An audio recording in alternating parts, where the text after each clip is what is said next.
We begin with a good news story. Army leaders in Huntsville spent the day watching a test flight of one of the fastest helicopters ever made.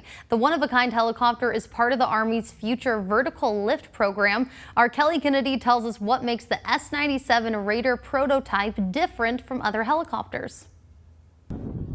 This S-97 RAIDER came to Huntsville from Florida. It's being showcased to Army leaders here at Redstone Arsenal today as an aircraft of the future.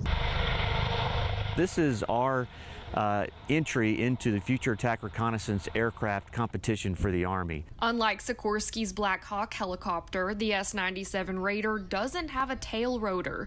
Instead, it uses a two-rotor system, spinning in opposite directions, making it more maneuverable, much faster, and safer than other helicopters today.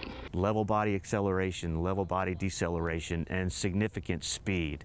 180 knots is a lot faster than a Black Hawk flies today. If you've watched any like Michael Bay film where the aircraft takes a shot to the tail and spins tragically into the ground, that's not really a thing with this machine anymore. This was the first time the S-97 RAIDER has ever flown outside of a Sikorsky test center.